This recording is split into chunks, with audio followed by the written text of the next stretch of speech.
Miércoles de ceniza, la celebración se acaba. ¿Cómo es posible contar con una sociedad tan viva, abierta y participativa en el Entroido y tan parada, tan dormida y tan apocada en el ámbito político, reivindicativo y económico? ¿Son los mismos ourensanos los que se echan masivamente a la calle por el Entroido que los que se quedan en casa el resto del año? Las preguntas que usted se hace cada mañana también nos las hacemos aquí. Las respuestas, en 15 segundos, arrancan portada.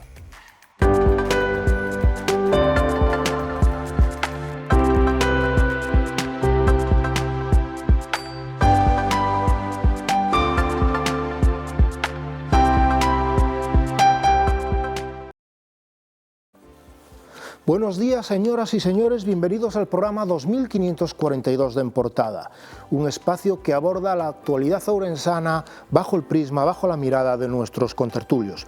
Pero antes, como es habitual, repasamos la portada de la región, cuyo titular principal dice así: la obra pública repunta en Ourense después de tocar fondo en 2024. La provincia cerró 2025 en el puesto 20 en inversión por habitante, con la administración central como motor, mientras que la capital cae al quinto puesto gallego en licitación municipal. Otra noticia señala que la edad media de los pisos ourensanos sube a 44 años por falta de obra nueva. Poco más de 10.000 viviendas familiares, el 16% de la ciudad, se levantaron este siglo. La foto de portada coincide con el primer tema del día. El Entroido asegura su futuro, dice el titular sobre una bonita imagen de José Paz en la que una niña sigue el ritmo del fulión de Manzaneda. El texto recuerda que la celebración apura sus últimos compases y se despide hasta el próximo año, cuando una nueva generación se sume a este rito ancestral.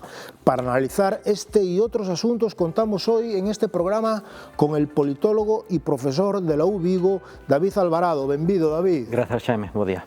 Tamén contamos con un dos nosos analistas habituais, Antonio Troitiño. Benvido, Antonio. Moitas gracias, bo día.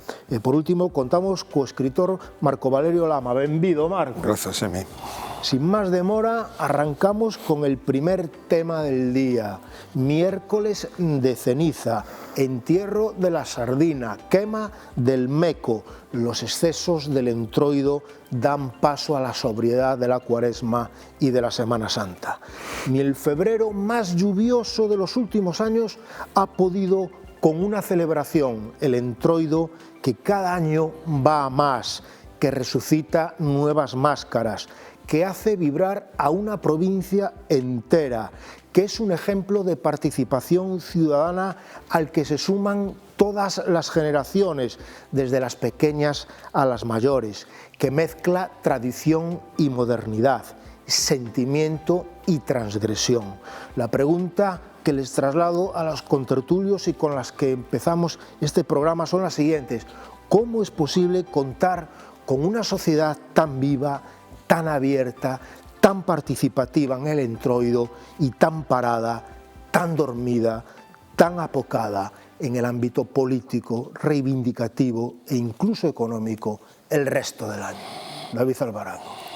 Bueno, a pregunta é moi complexa. A pregunta moi complexa requeriría unha explicación moito máis ampla da que o mellor podemos dar aquí neste momento, non?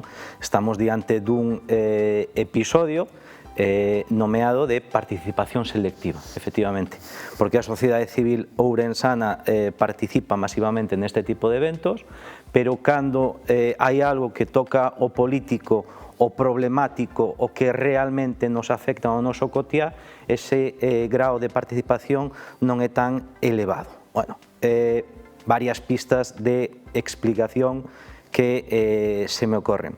O primeiro de todo é, en ciencia política falamos dos cidadáns, dos electores como ignorantes racionais. É dicir, si un cidadán percibe que o custo de informarse, que o custo de participar na acción política directa, que o custo de implicarse é superior aos beneficios que pode acadar, non participa.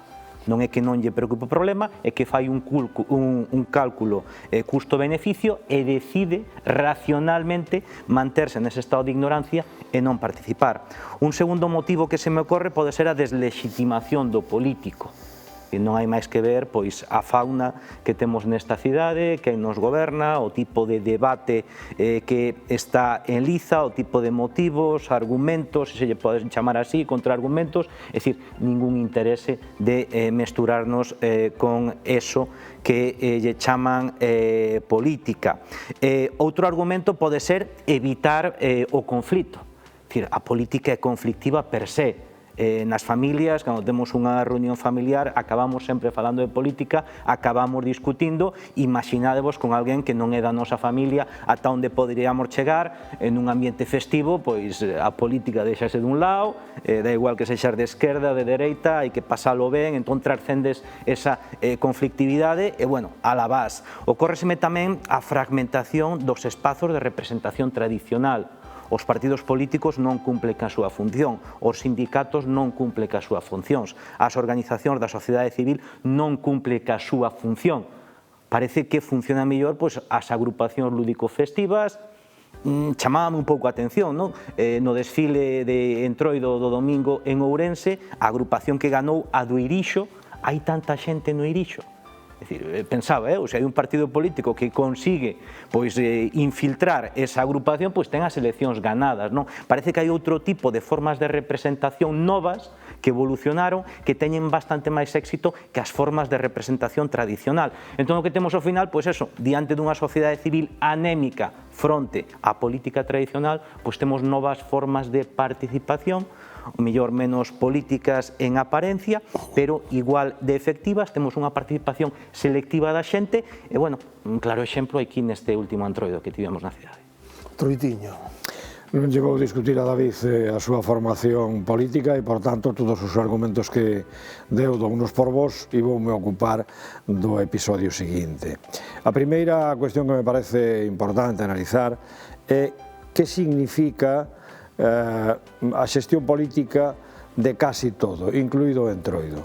O Entroido é unha fonte de ingresos tremendamente importante para esta provincia, non só para as cidades, senón para esta provincia, durante un período de tempo, bueno, máis ou menos curto, pero que enche os locales de hostelería, que fai que se mova o transporte, que fai que se mova, en esencia, un aparato económico importante. E iso ten que ver coa xestión política tamén. Por tanto, cando nesta cidade se nega a xestión política en materia de cultura, estamos negando, precisamente, un dos apartados nos que a sociedade, en base á argumentación do politólogo, se quere involucrar de modo importante, que é o divertimento, o ocio, etc. Así que queda sentada unha cuestión que é importante, que temos unha cidade na que un apartado concreto que non pouco relevante, que é o da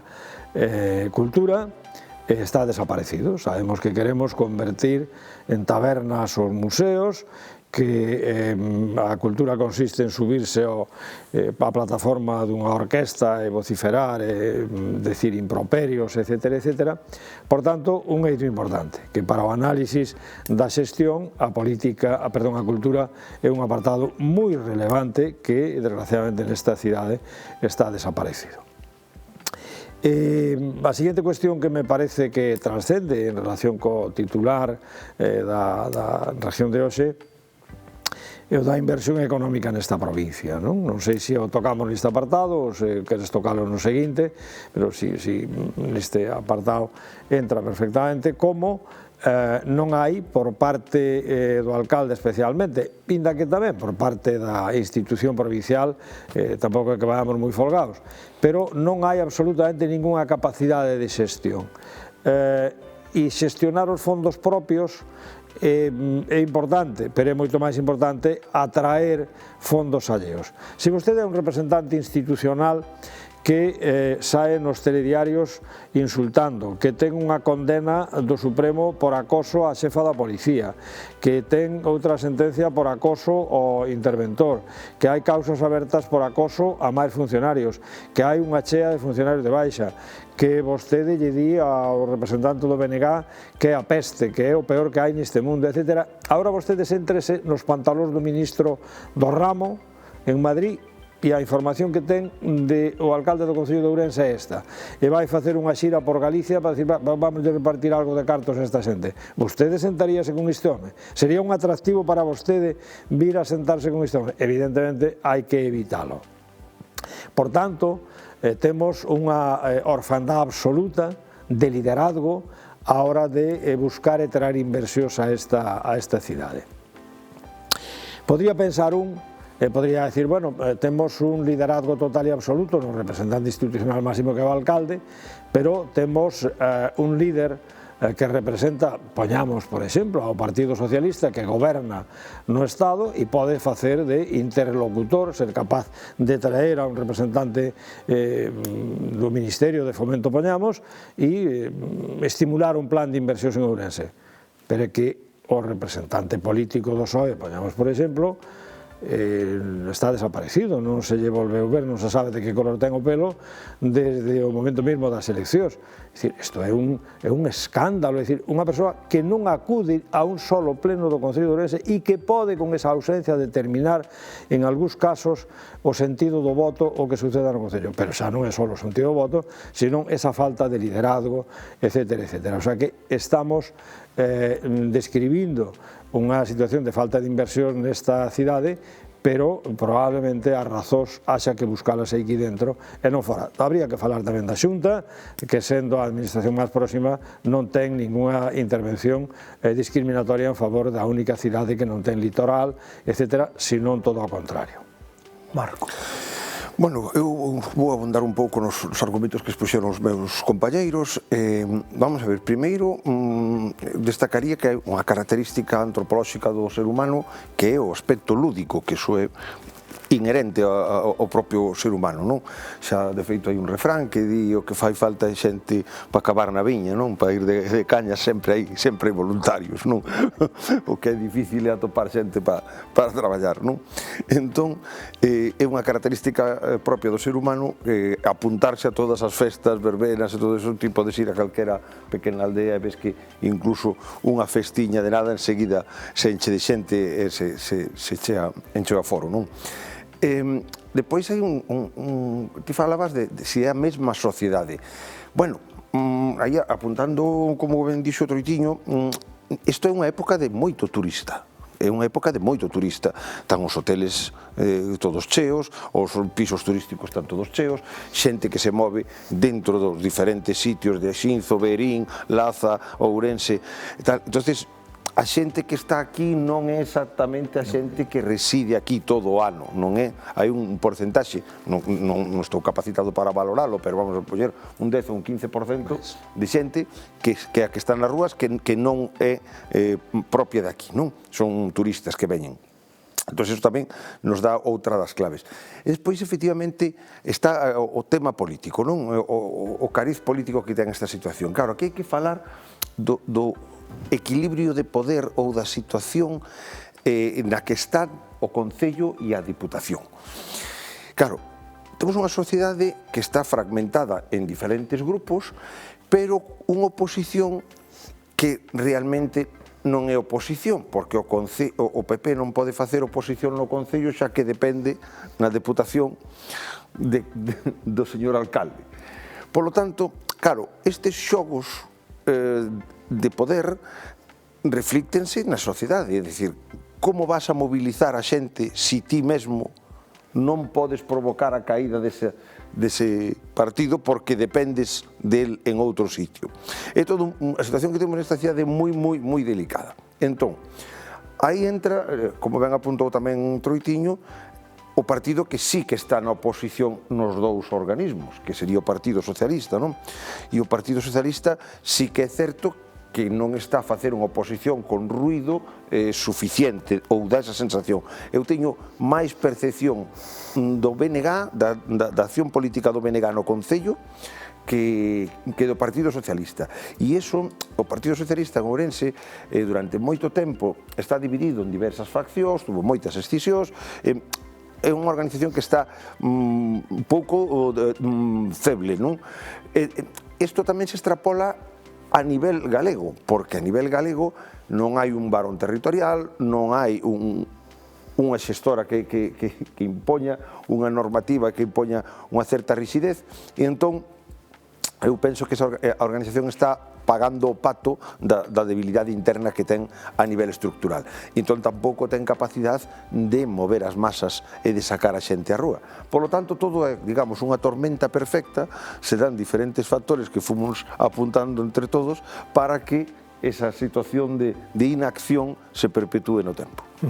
Mira, un exemplo do que estábamos falando é o xornal de hoxe, non? Tes unha foto preciosa na portada, unha cantidad de páxinas enormes sobre a viveza, a puxanza, a potencia do Entroido en toda a provincia, e xa cando entras a falar de o que estaba falando antes Antonio, de licitación nos concellos, por exemplo, Ourense é a quinta cidade de Galicia en licitación municipal, por riba da Coruña, de Vigo, é entendible, pero tamén Ferrol e Pontevedra están por riba de Ourense, que únicamente licitou 17,1 millóns o ano pasado, licitación municipal. Outro exemplo que tamén reflicte, imagino, a falta de pensión, outra serie de cousas, é a antiguidade do parque de vivendas. Estamos falando de que 2 de cada 3 pisos teñen máis de 40 anos, apenas o 16% construíuse neste século, non? Son un pouco dous estadísticas do contraste que é a provincia. Na miña primeira intervención intentaba afondar un pouco nas causas deste decalaxe que existe entre participación política e participación en eventos lúdicos festivos. Outra cousa diferente é a da xestión política, como ben apunta Antonio. E eu aquí iría un pouco máis lonxe que a todos vós. É que realmente foi un éxito o Entroido na cidade de Ourense. Pois, obxectivamente, non o sabemos. Non o sabemos porque, como pasa sempre na cidade de Ourense, non temos datos, non temos cifras. Temos a percepción de que saímos e había moita xente por todas partes. Pero eran propios, eran estranos. Era xente que vivía aquí ou xente que veu de fora. Falaba antes do desfile, non? Falaba desa agrupación do Irixo. Pois había unha agrupación do Irixo, había unha de Dacón, había unha de Maside, había dúas de Tomiño, é dicir, había moita xente que viña de fora. Pero cantos colexios da cidade presentaron a súa agrupación? Eu contabilicei 2 ou 3.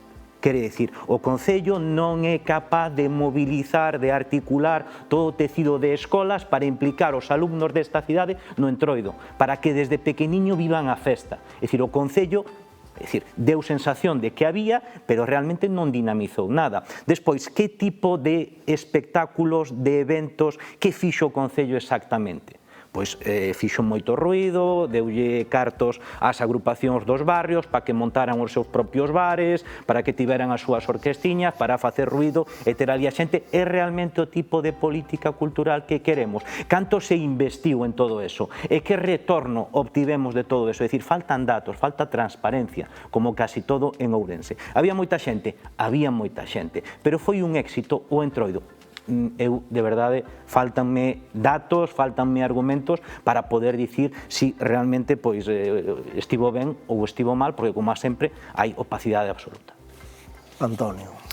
Eu se chego a ser alcalde, encargo a parte sociológica a David, que a analiza ben, e, por tanto, non vou competir con il. Voume dedicar ao ladrillo, que dá el palo a lo grande.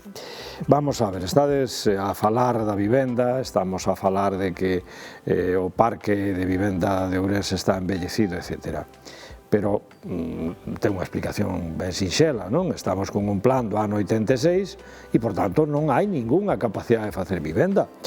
E, por tanto, ademais, hai unha ausencia de política de vivenda por parte do Concello, porque no Plan Xeral de Ordenación Municipal é onde declaras a túa voluntade e capacidade de intervir, é onde obter solo público, perdón, para dotacións, é onde decides onde vas facer vivenda de promoción pública e vivenda de promoción privada, é onde decides se queres unha cidade en altura ou unha cidade que se estenda e ocupe grandes espacios, é unha decisión onde tamén te plantexas como vas facer as redes de transporte público, etc. Todo isto decides en un planeamento que aquí evidentemente non existe desde o ano 86. Esa é unha das partes. E outra das partes é que temos feito dende a política municipal en materia de vivenda. Ahora mesmo, ademais de eso, temos que, para a zona histórica que está caendo, que está derrubada a mitad dela, e a outra con estas augas que viñeron tamén ablandará, temos a Cárcere Vella que está tamén en estado de demolición, e por parte do Concello hai algún plan para recuperar toda esta zona? E hai 1000 vivendas, por lo menos, que se podían recuperar, que non é pouco, pero e hai algún tipo de incentivo para que moitas das vivendas que están pechadas nesta cidade, que hai un parque de vivendas importante pechado, moitas delas en un moi bon estado, pero pechado, hai algún incentivo por parte do Concello para poñelas a disposición dos cidadáns? Ou dito ao revés, hai algunha penalización a quen ten vivenda especulativa e non a pon no mercado? Todo isto é alleo á cabeza do home que se senta na Praza da Maior para proferir insultos e perseguir funcionarios. E estas cousas non suceden logo porque sí, non é que de repente, non, é dicir, é que a falta de planificación, é dicir, se nunha casa non hai unha decisión de que vamos a facer cos aforros, se es que sei que os hai, se vamos a comprar un coche, se vamos a comprar móveis para a casa, se vamos a cambiar de piso, todo isto require planificación, aforro, estudio, xestión, e aquí no que estamos, repito, é no insulto, na procacidade, na persecución, e por outra parte, os que deberían de ser alternativa están ausentes ou están, que eu atrevo a decirlo de modo claro, como o presidente da Diputación pois sendo partícipe de que o Concello siga no estado de caos no que está, facendo seguramente cálculos políticos peligrosos e mantendo o goberno da Diputación, que tampouco é que sea un éxito de público e taquilla, tamén é unha cousiña para ir tirando, tampouco hai unha historia de luces que nos deixe abraiados. Marco. Sí, a ver, fai moito tempo, cando esta cidade perdeu, bueno, a industria que era o motor económico da cidade, quedou reducido a un espacio con moi pouca industria, maioritariamente ocupado por pymes e pequenos emprendedores. Se apostou polo turismo como fonte de ingresos, non? Turismo que é unha economía colonial, porque é unha economía que depende do que vende fora, ten que traer recursos o que vende fora, ti estás asumindo que ti non tes capacidade para xerar eses recursos e que dependes, polo tanto, de que veña xente de fora a gastar aquí.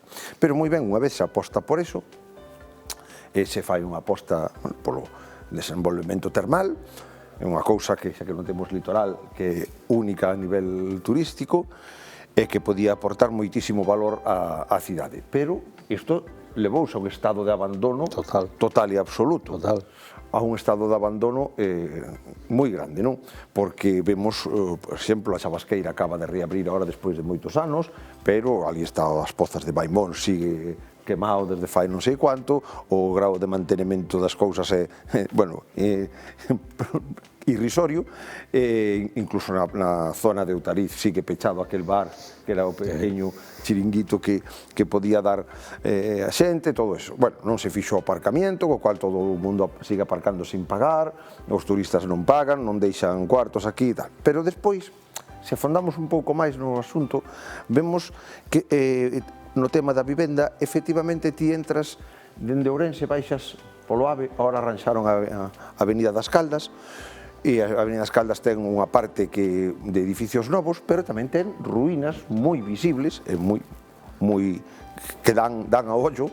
Unha delas, precisamente, morreu fai pouco tempo unha persoa, Entón, levas esa imaxe, non? Despois, sí, está todo moi ben arranxadiño, que é a zona da Ponte Romana, e entras en Progreso. Pero Progreso, dende que pasas o cruce con Xoán 23, que entra a outra zona turística, como é toda a zona das Burgas, está cheo de ruínas, de edificios que levan pechados moitos anos, algún deles a altura da gasolinera sí que se están xa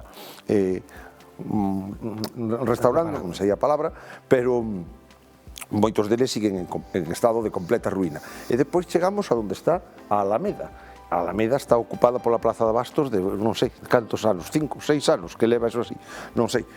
Seguimos e chegamos á zona das Burgas, onde está pechado o centro de interpretación e a Casa da Auga está pechado desde hai non sei cantísimo tempo. A piscina pública está pechada dende hai non sei cantísimo tempo. O cárcere, que está nun estado lamentable. Por lo tanto, toda esa parte que o outro polo turístico que ten esta cidade está en estado de abandono total. Xa non me quero meter co tema do Posío, que está igual. Entón, claro, se ti fas unha aposta decidida polo turismo, xa que non tes industria propia, polo menos os polos turísticos da cidade, como é o Casco Vello, como é a zona das Burgas, como é toda a zona de Progreso, todo eso débela ter nun estado de revista, de que se poda, e non é o caso. Polo tanto, claro, así moi mal vamos. O pasado venres, o alcalde de Ourense declarou como imputado por un delito de apropiación indebida. A querella céntrase na percepción de ingresos da súa actividade privada en Aurea Televisión de forma simultánea co cobro de dedicación exclusiva no Concello de Ourense por uns 75.000 euros anuais dende 2019. Jácome admitiu os ingresos da súa televisión, pero alegou que son algo residual. Amparouse na ausencia dunha sociedade mercantil para defender a facturación ao marxe do pleno. Aurea soy yo, declarou. Bueno, un exemplo máis de opacidade, non? A que viña criticando. Pois, bueno, non sabemos o que era no alcalde, non sabemos a que se dedica o alcalde.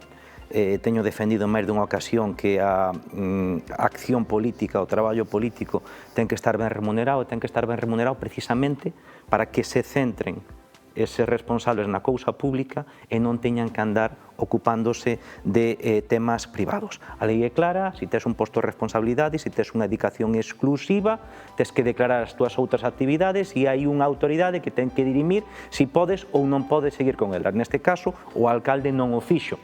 Cando te para a Guardia Civil porque excedes en 10 km a velocidade permitida, pois non te podes a razonar. Pois mira, que neste momento pois eu ia pensando, ou me viña mal, ou tiña algo de presa, excedes o límite en 10 km, multante.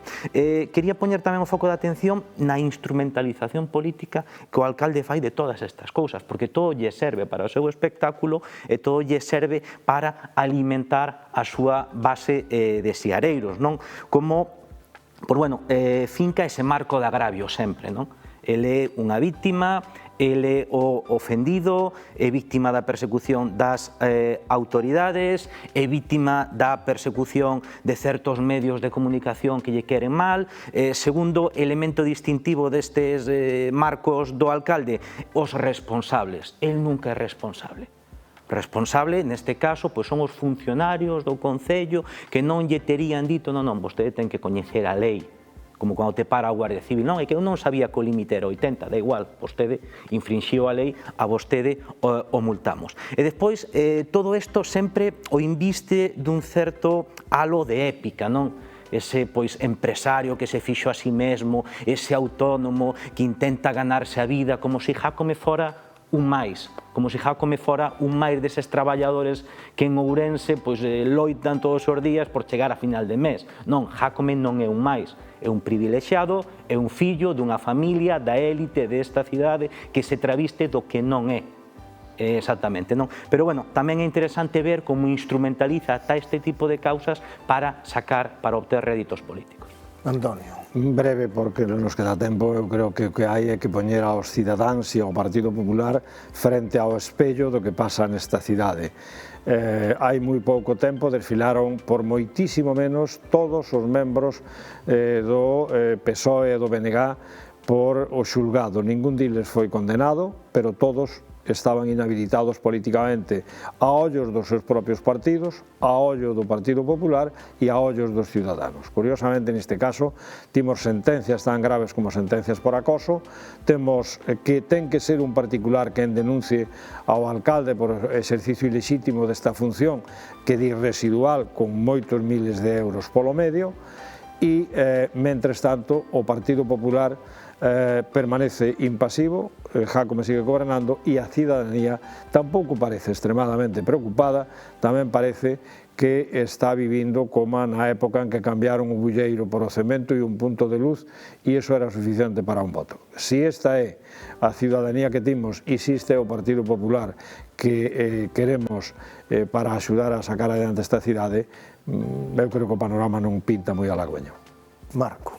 Bueno, isto é un tema que está subyúdice e agora ten que ser o xuiz o que dirima se hai responsabilidades ou non. Eu, desde logo, como profano, sí que me chama a atención este modelo de xestión dunha televisión a través dunha persoa física que a máis que unha persoa que ten, efectivamente, como xa se apuntaba, unha dedicación exclusiva e, polo tanto, pois, parece que visto desde fora ten bastante miga a cousa. Ahora vamos a ver o que resolven os tribunais. Xa veremos o que resolven os tribunais. Aí teigui en portada, non esquezan que poden seguir minuto a minuto o que ocorre na nosa cidade, na nosa provincia, na web de la región, laregion.es. Agardolles aquí mañán ás 11:30 horas. Moitas grazas por seguirnos.